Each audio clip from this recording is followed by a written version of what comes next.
Now, next on our lineup is Lynne Mozar, who's the organiser of ProFam, which is a group set up to prevent all of this and offer some kind of support. You are here, aren't you, Lynne? Yeah. She's here. Now, you haven't got an Edinburgh accent, have you? No, I'm English. Okay. I'm sorry, I've got a London accent. No, well, Lynne's going to talk about this, but Thomas, you didn't need a translator. Your English was fine, mate. Fine. We all understood. Anyway, Lynne Mozar, round of applause, please.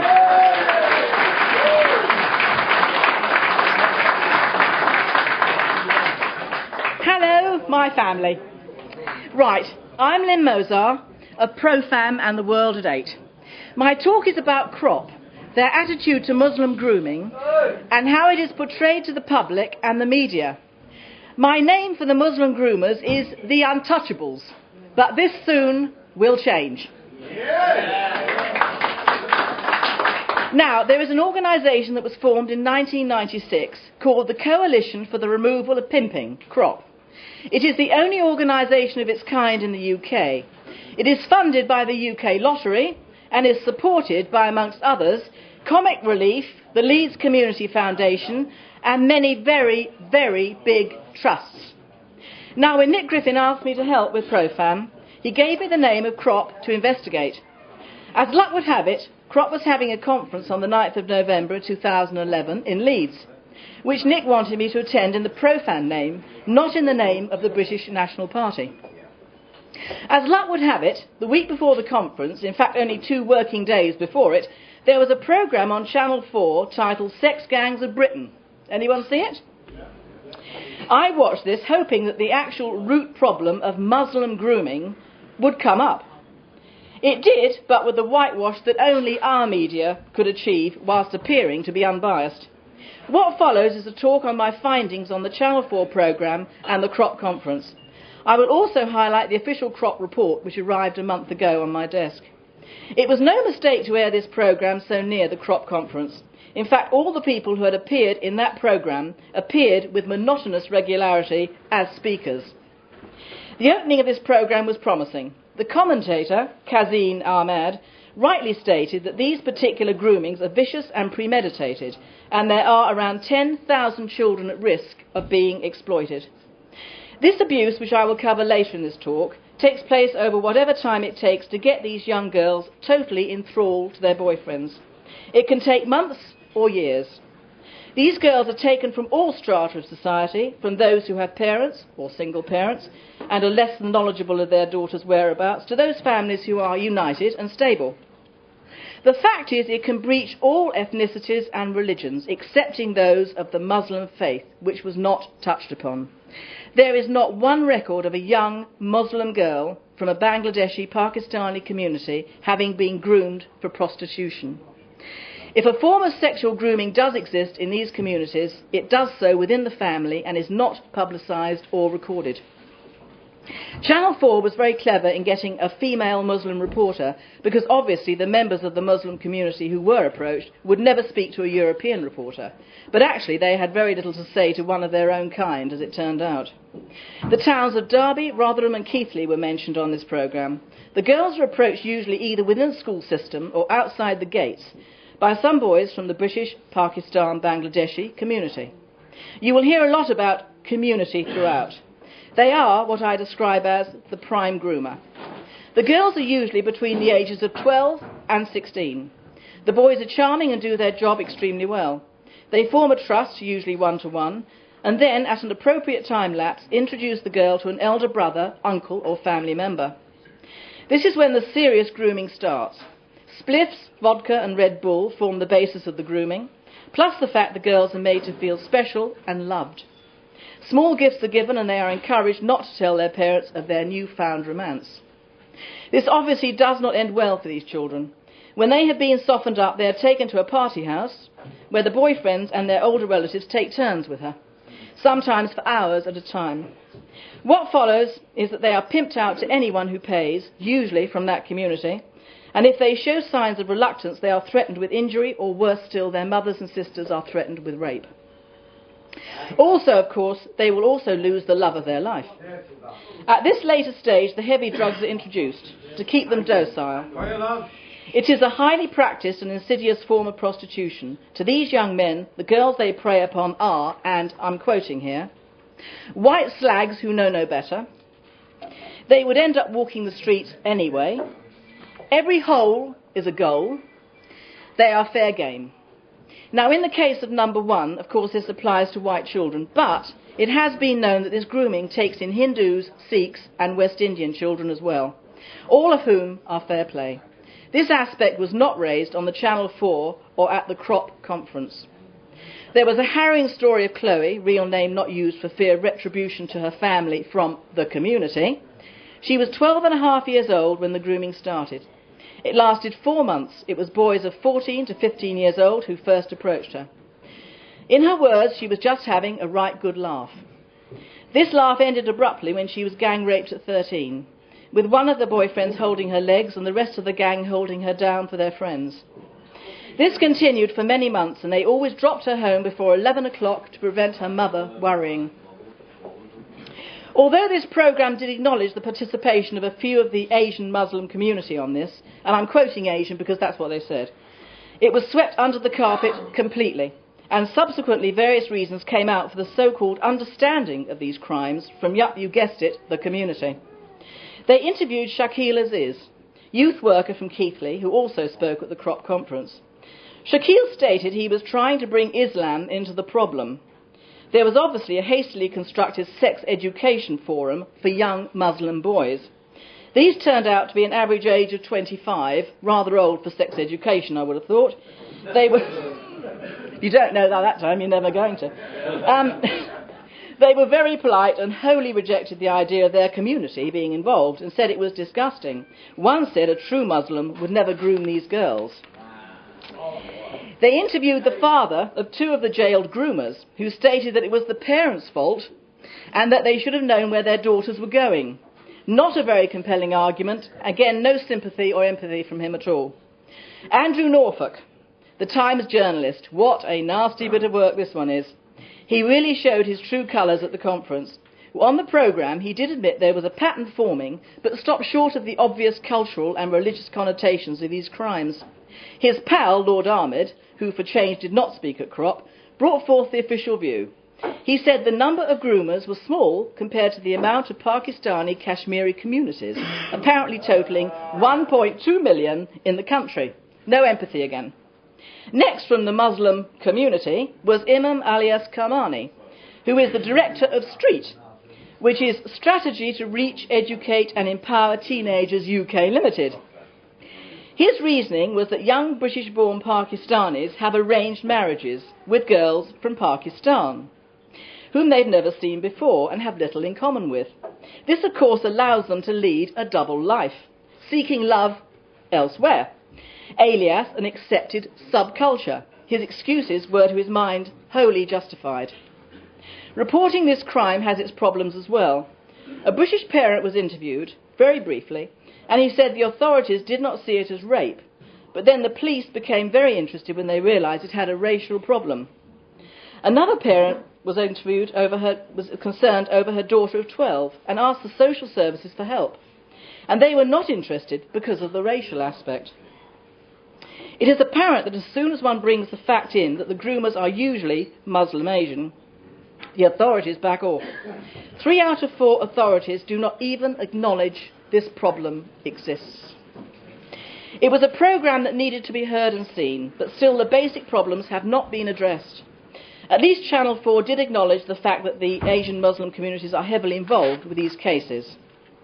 I found the Channel 4 programme distressing, but that was nothing compared to what the Crop conference would provide. In some respect I was forewarned at having just seen Channel 4 2 days before, but even I, cynical though I may be, was shocked at the setup that I found in Leeds. The sheer hypocrisy of the situation hit me like a baseball bat as soon as I walked in. The efficiency and money behind organising a conference like this was powerful and potentially intimidating. There was me, a lone nationalist in a very large Hotel Conference Centre, surrounded by all shapes and sizes of social workers, happy slappy do-gooders, scions of the police force, members of the Church of England, the odd Roman Catholic nun, and a couple of members of the Muslim community to compile my misery. I sat down in the hall and the first shock arrived. The first item on the agenda was finding and telling the truth through documentary filmmaking. I thought, oh dear, Channel 4 again, and it was. Anna Hall was the producer who received a standing ovation as soon as she got up, as if she had revealed the Holy Grail. Apparently doing the rounds in Bradford many years ago, she found the CSE, Child Sexual Exploitation, oh why do they have to capitalise the titles, had reared its ugly head. When she mentioned it to senior children's managers, she apparently replied, yes, of course it is true, but you'll never get anyone to tell you that. So no change there, I thought. She seemed pleased she had found people willing to speak out about it who were not ashamed. I presume she meant the victims and not the perpetrators. Then we had the heavily bearded imam whose report from the official crop conference reads differently from the total of what he said. In the report he relays the usual PC buzzwords and jargon, culminating in the real message of Islam, which apparently is, we want to have a mature engagement as an Asian community. We are here to invest in society and enrich society. Again, that huge elephant in the corner ain't going away. There then followed my favourite Andrew Norfolk of the Times. He was applauded loudly as a bringer of light and proceeded to make a confession. For a minute I thought he was going to say he had an underage girlfriend. But no. It was roughly translated from the jargon. I have had to wrestle with the knowledge of CSE for many years. In fact, 8 years ago, when Ian Cryer, then a Labour MP for Keighley, spoke openly about groups of Asian men grooming and exploiting girls in that town. He told us it was a sensitive issue at the time, but he told us why he did nothing. It was because of us, the British National Party. In his words, he sensed the saliva running down the chin of Nick Griffin. It was a far-right dream story, innocent white girls, evil Muslims, and a perfect way to sow hatred between white and non-white communities. Oh yes, and in case you're wondering what jewels of information he has found out, here are just a few. Most convicted child sex abusers in this country are white British males. Yeah, we know that, but primarily this programme was about the Muslim grooming, not paedophiles on the sex register.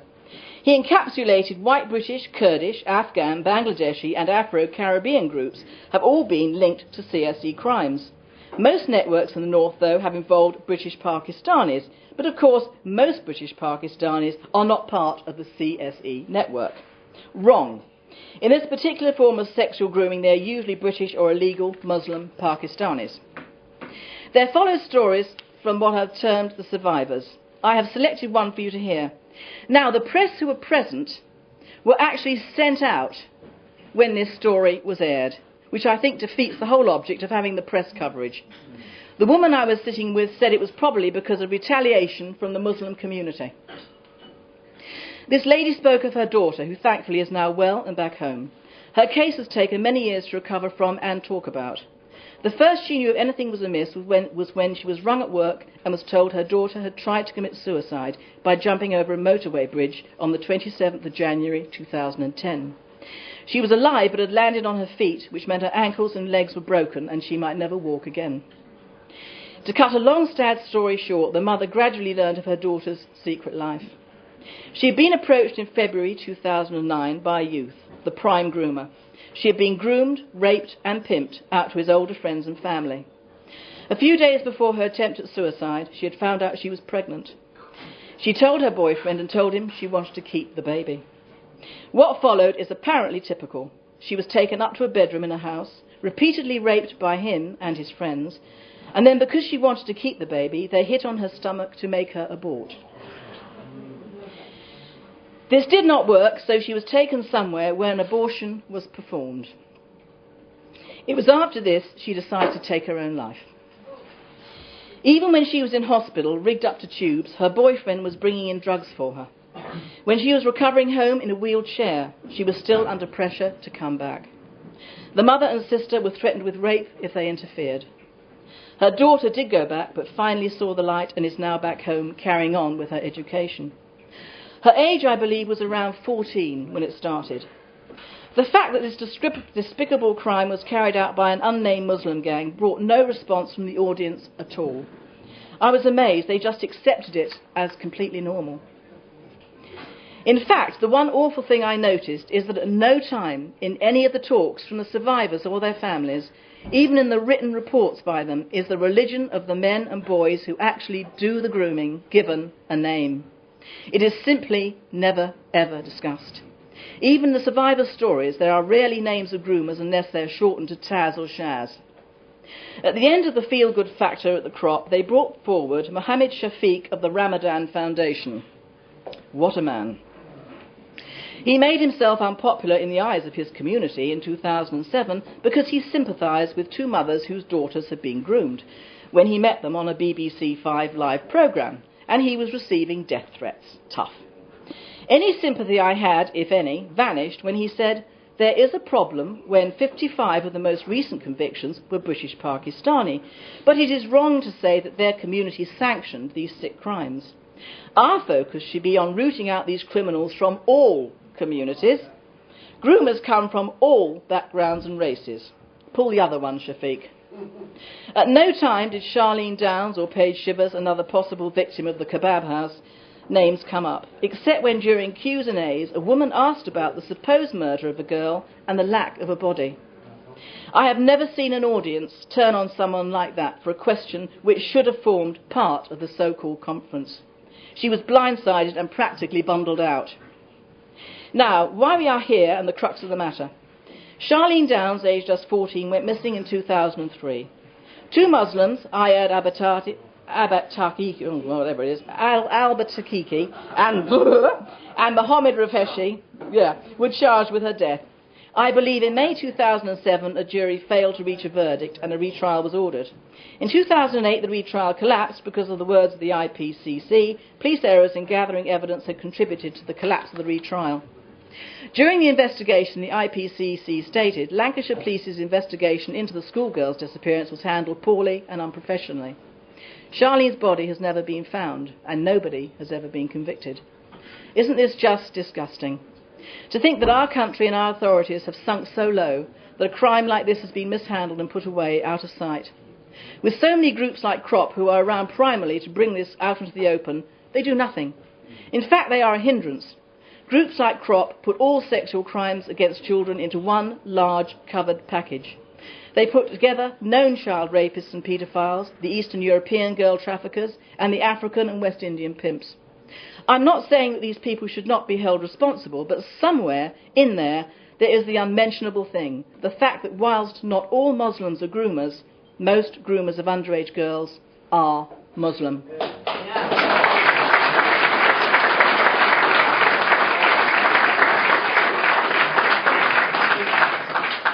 It is the most frustrating thing in the world to be in a room full of people who should be able to converse about this emotive subject. I did talk to a woman from Leeds who was a counsellor for damaged children, and she said she had lived in Leeds all her life and that her mother remembers this form of sexual grooming going on 30 years ago. CROP does, however, do a fairly good job in helping the parents and survivors, but in their official report on the conference, it is the pictures that tell the tale. They are posed by models, and the groomer is pictured as very white. The picture of the groomer's hands in handcuffs is white. The young abused girl pictured is obviously Asian, and the only picture that bears any resemblance to real life is the picture of an elderly white couple who represent the parents. At no time in this report or at the conference did the actual genie of grooming come out of the lamp. Channel 4 nearly released it, but put it back again. To say there is a cover-up is mild. There is a massive blindness to the real facts. The awful murder of Laura Wilson by her prime groomer, together with the father of her baby, was put down to the first white honour killing. It was not an honour killing. It was a Muslim grooming killing. When Laura approached the two families involved, they realised she had to be shut up. Charlene may have been the first to be murdered, but I fear she will not be the last. Here again we have the parcelled up, hygienic package that is presented to the UK and the world. Now the one thing that is frightening to the authorities is that at long last there is a movement, ProFam, which will open up new doorways and avenues to reveal the truth which we in the British National Party have known for so long. Muslim grooming exists and has done so since there were Muslims in the UK. Now, another unpalatable truth is that whilst in the UK this vile crime is acknowledged to some extent in the north of the country, in other areas in the southeast region it doesn't make a mark. We have had the Oxford groomers who have slipped out of the publicity net, but there is hope, because there was a report of the true extent of this grooming in a paper from the United States. I quote, "Sex gangs might seem unheard of to some Americans, but in Britain the gangs are out of control." In June 2011, a Centre for Exploited Children reported that as many as 2,000 British girls have been forced into sex slavery. It goes on to say what the British media are afraid to say, that those who are responsible are mainly Pakistani Muslims. It also mentions the British National Party being upset about the lack of publicity on the 47 Liverpool Muslim groomers.